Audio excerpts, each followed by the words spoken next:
तो चलिए बिना किसी देरी के सीधे मुद्दे पर आते हैं।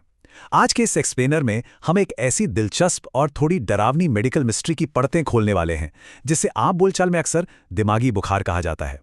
असल में मेनिंजाइटिस एक ऐसी रहस्यमयी और खतरनाक बीमारी है जिसके बारे में हम सभी को सही जानकारी होना बेहद जरूरी है।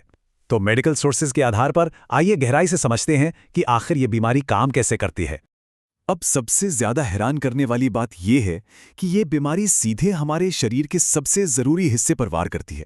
देखिए, हमारे ब्रेन यानी मस्तिष्क और स्पाइनल कॉर्ड को बचाने के लिए एक खास तरह की प्रोटेक्टिव लेयर होती है, एक तरह का सुरक्षा कवच समझ लीजिए।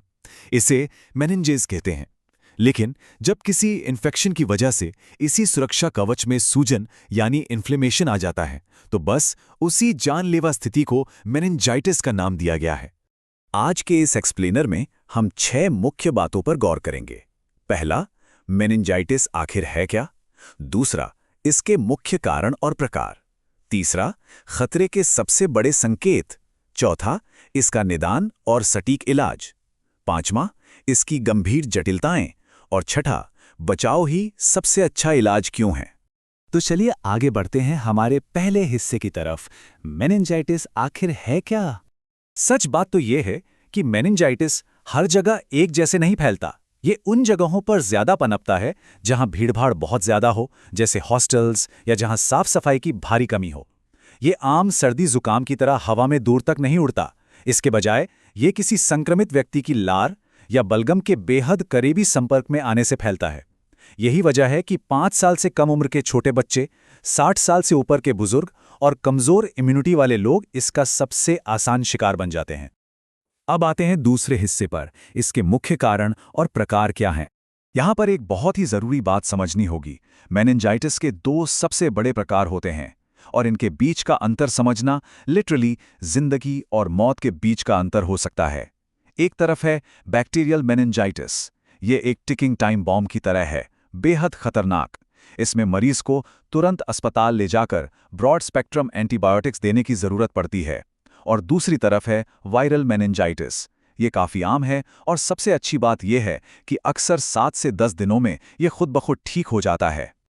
लेकिन रुकिए, कहानी यहीं खत्म नहीं होती।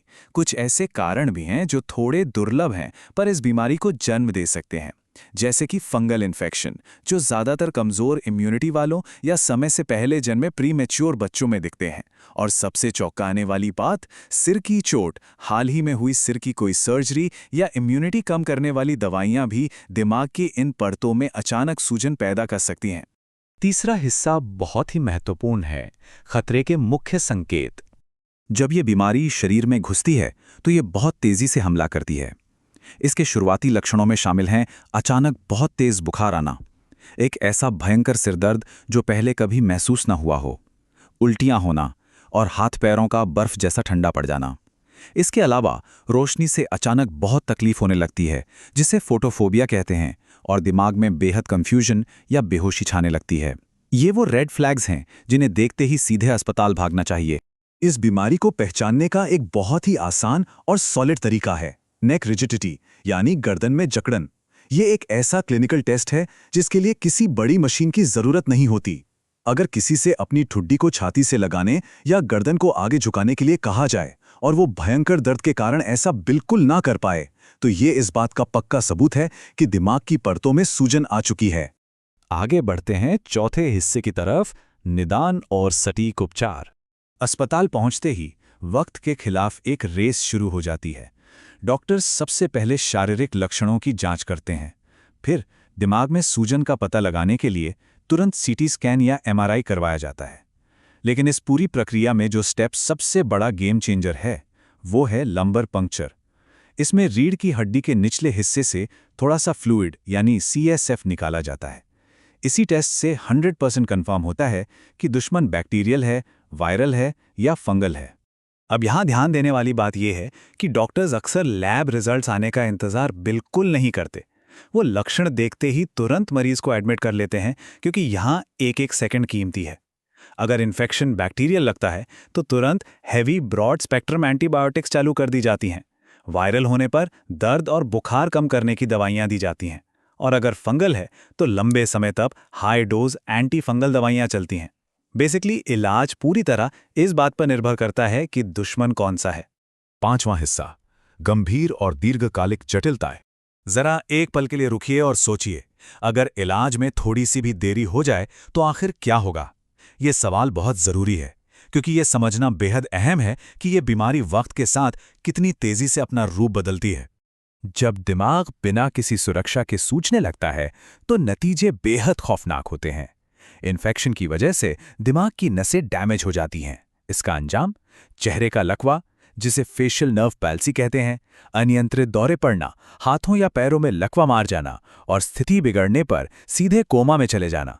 और अगर कोई इससे बच भी जाए तो बोलने, चलने और याददाश्त चले जाने जैसी समस्याएं जिंदगी भर के लिए रह सकती हैं।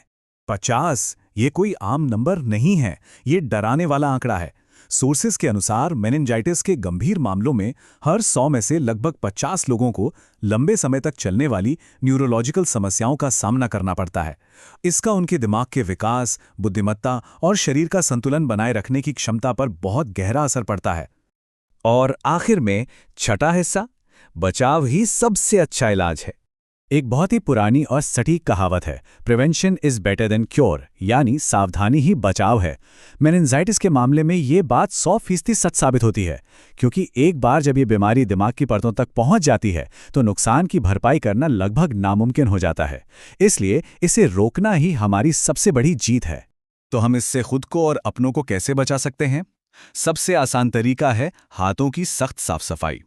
अगर कोई इसका शिकार लगता है तो उसे तुरंत अलग करना और मास्क पहनाना जरूरी है। लेकिन सबसे बड़ा ब्रह्मास्त्र है टीकाकरण।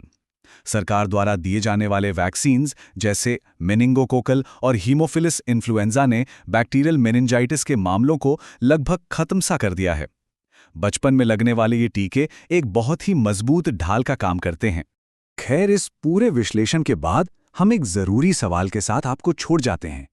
क्या हमारी थोड़ी सी जागरूकता, साफ सफाई का ध्यान और समय पर करवाया गया टीकाकरण मिलकर इस जानलेवा बीमारी को हमेशा के लिए इतिहास के पन्नों में दफना सकते हैं? सोर्सेस तो ये इशारा करते हैं कि हाँ, बिल्कुल। सही जानकारी और समय पर लिया गया एक्शन ही मेनिंजाइटिस के खिलाफ हमारा सबसे बड़ा हथियार है। उम्मीद है ये एक्सप्लेनर आपके लिए जानकारी से भरा रहा होगा। सतर्क रहें और स्वस्थ रहें।